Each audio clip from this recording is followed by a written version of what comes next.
The Man with the Pale Eyes, a short story by Henry René Albert Guy de Maupassant. Monsieur Pierre Agénor de Vargne, the examining magistrate, was the exact opposite of a practical joker. He was dignity, staidness, correctness personified. As a sedate man, he was quite incapable of being guilty, even in his dreams, of anything resembling a practical joke, however remotely. I know nobody to whom he could be compared, unless it be the present President of the French Republic. I think it is useless to carry the analogy any further, and having said thus much, it will be easily understood that a cold shiver passed through me when Monsieur Pierre Agénor de Vargnes did me the honour of sending a lady to await on me. At about 8 o'clock, one morning last winter, as he was leaving the house to go to the Palais de Justice, his footman handed him a card, on which was printed, Dr. James Ferdinand, member of the Academy of Medicine, Port-au-Prince, Chevalier of the Legion of Honour. At the bottom of the card there was written in pencil, From Lady Frogère.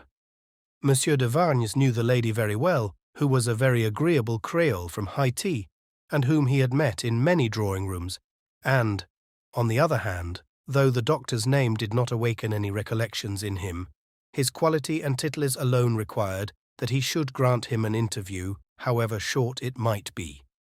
Therefore, although he was in a hurry to get out, Monsieur de Vargnes told the footman to show in his early visitor, but to tell him beforehand that his master was much pressed for time, as he had to go to the law courts. When the doctor came in spite of his usual imperturbability, he could not restrain a movement of surprise, for the doctor presented that strange anomaly of being a Negro of the purest, blackest type, with the eyes of a white man, of a man from the north, pale, cold, clear, blue eyes, and his surprise increased when, after a few words of excuse for his untimely visit, he added with an enigmatical smile, "My eyes surprise you, do they not? I was sure that they would, and to tell you the truth, I came here in order that you might look at them well and never forget them."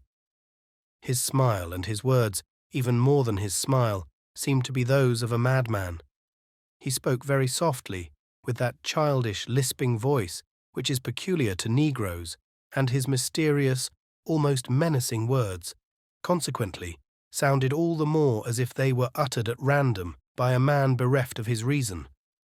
But his looks, the looks of those pale, cold, clear blue eyes, were certainly not those of a madman.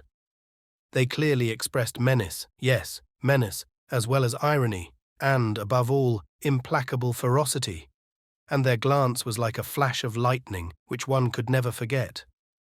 "I have seen," Monsieur de Vargnes used to say, when speaking about it, "the looks of many murderers, but in none of them have I ever observed such a depth of crime, and of impudent security in crime."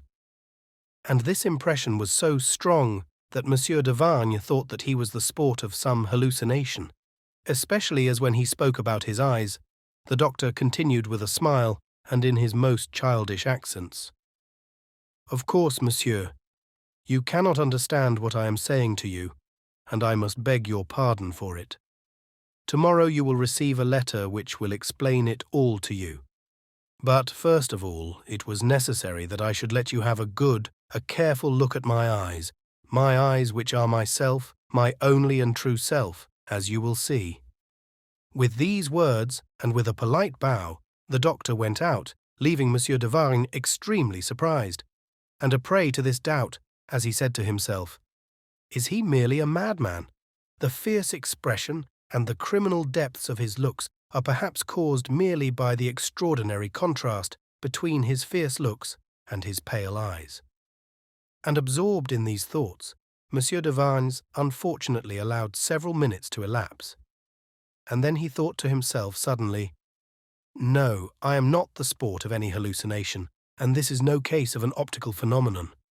This man is evidently some terrible criminal, and I have altogether failed in my duty in not arresting him myself at once, illegally, even at the risk of my life."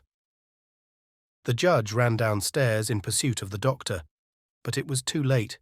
He had disappeared. In the afternoon he called on Madame Frogère to ask her whether she could tell him anything about the matter. She, however, did not know the Negro doctor in the least, and was even able to assure him that he was a fictitious personage, for, as she was well acquainted with the upper classes in Haiti, she knew that the Academy of Medicine at Port-au-Prince had no doctor of that name among its members. As Monsieur de Vargne persisted and gave descriptions of the doctor, especially mentioning his extraordinary eyes, Madame Frogère began to laugh and said, "You have certainly had to do with a hoaxer, my dear monsieur.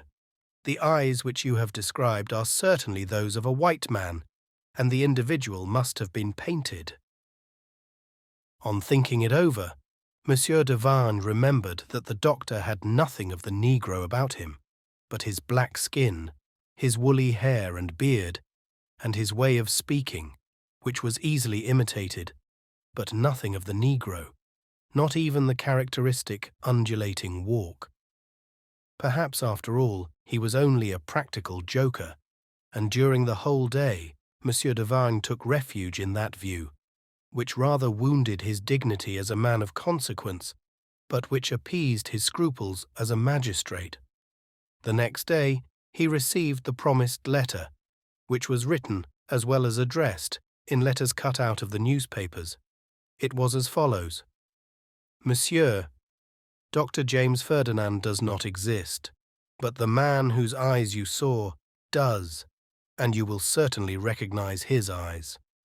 This man has committed 2 crimes for which he does not feel any remorse, but, as he is a psychologist, he is afraid of some day yielding to the irresistible temptation of confessing his crimes. You know better than anyone, and that is your most powerful aid, with what imperious force criminals, especially intellectual ones, feel this temptation. That great poet, Edgar Poe, has written masterpieces on this subject, which express the truth exactly, but he has omitted to mention the last phenomenon, which I will tell you. Yes, I, a criminal, feel a terrible wish for somebody to know of my crimes, and when this requirement is satisfied, my secret has been revealed to a confidant. I shall be tranquil for the future, and be freed from this demon of perversity, which only tempts us once. Well, now that is accomplished, you shall have my secret. From the day that you recognize me by my eyes, you will try and find out what I am guilty of, and how I was guilty, and you will discover it. Being a master of your profession, which by the by has procured you the honor of having been chosen by me to bear the weight of this secret, which now is shared by us, and by us 2 alone. I say advisedly, by us 2 alone. You could not, as a matter of fact, prove the reality of this secret to anyone, unless I were to confess it, and I defy you to obtain my public confession, as I have confessed it to you, and without danger to myself." 3 months later, Monsieur de Vargne met Monsieur X at an evening party, and at first sight, and without the slightest hesitation, he recognized in him those very pale, very cold, and very clear blue eyes which it was impossible to forget. The man himself remained perfectly impassive, so that Monsieur de Vargne was forced to say to himself, "Probably I am the sport of an hallucination at this moment, or else there are 2 pairs of eyes that are perfectly similar in the world. And what eyes? Can it be possible?"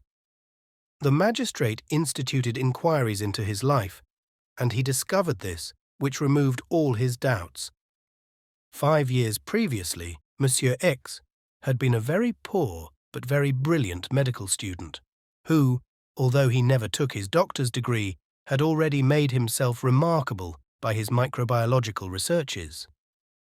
A young and very rich widow had fallen in love with him and married him.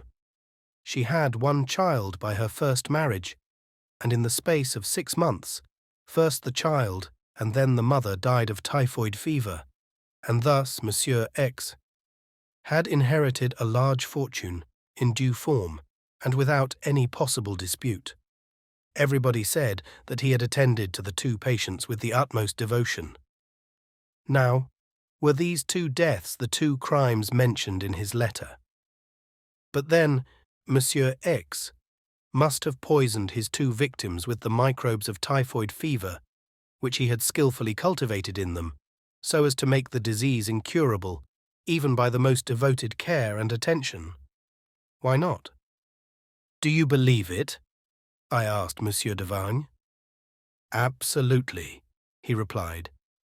And the most terrible thing about it is that the villain is right when he defies me to force him to confess his crime publicly, for I see no means of obtaining a confession. None whatever. For a moment I thought of magnetism, but who could magnetize that man with those pale, cold, bright eyes? With such eyes, he would force the magnetizer to denounce himself as the culprit. And then he said with a deep sigh, "Ah, formerly there was something good about justice." And when he saw my inquiring looks, he added in a firm and perfectly convinced voice, "Formerly, justice had torture at its command." "Upon my word," I replied, with all an author's unconscious and simple egotism, "it is quite certain that without the torture, this strange tale will have no conclusion, and that is very unfortunate, as far as regards the story I intended to make out of it."